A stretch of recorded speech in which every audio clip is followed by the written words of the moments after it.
On Thursday, Texas Governor Greg Abbott signed an executive order allowing the Texas Department of Public Safety, DPS, and the Texas National Guard to arrest and return illegal migrants to the border. Abbott saying in a statement, quote, while President Biden refuses to do his job and enforce the immigration laws enacted by Congress, the state of Texas is once again stepping up and taking unprecedented action to protect Americans and secure our southern border. Biden's border czar, or at least she was at some point, VP Kamala Harris, speaking with Face the Nation over the weekend, was asked about Abbott and his attempt to actually secure his state from all of this mayhem. And here is her arrogant response.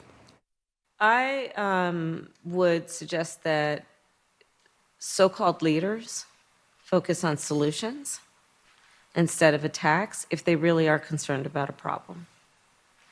And that includes on the issue of immigration, passing a pathway for citizenship.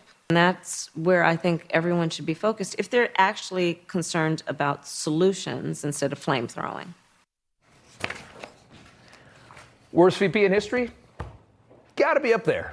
I mean, I don't know that many VPs, but she's got to be one of the worst. Texas Congressman Ronny Jackson joins us now to talk about this. Also the author of Holding the Line, a lifetime of defending democracy and American values. Congressman, thank you for coming on. Your response to Kamala Harris? Well, Rob, I can't decide who's a bigger embarrassment right now, President Biden or this birthing person that is our vice president right now, Kamala Harris. She's done absolutely nothing to control what's happening at the border.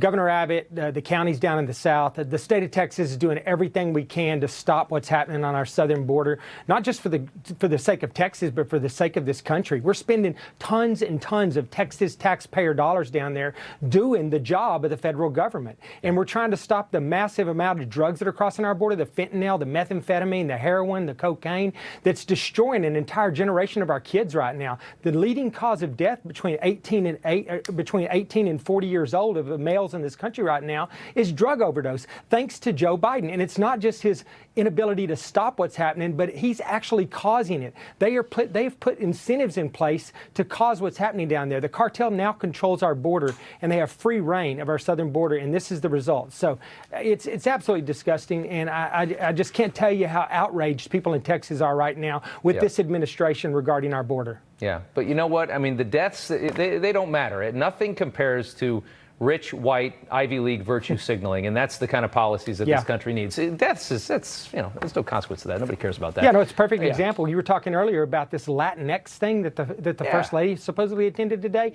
for education. I mean, Rob, I grew up in a community that was almost 60% Hispanic. I can tell you right now that Hispanic people in this country are no more excited about the schools going out and try to chemically castrate and physically mutilate their young boys and make them girls and give mastectomies to their girls and make them boys than any other race in this country. The Biden administration is so out of touch with what people in this country want and need, and the whole party is being, or the entire administration is being driven by this far left, progressive, radical, just nut jobs that are driving this country right now. I can't believe it's actually happening. They're going to learn a big lesson in November when they all go out and vote for you. That's what's going to be funny about the whole thing. Congressman, thank you so much for taking the time. We appreciate it. Thank you, Rob. Good to see you.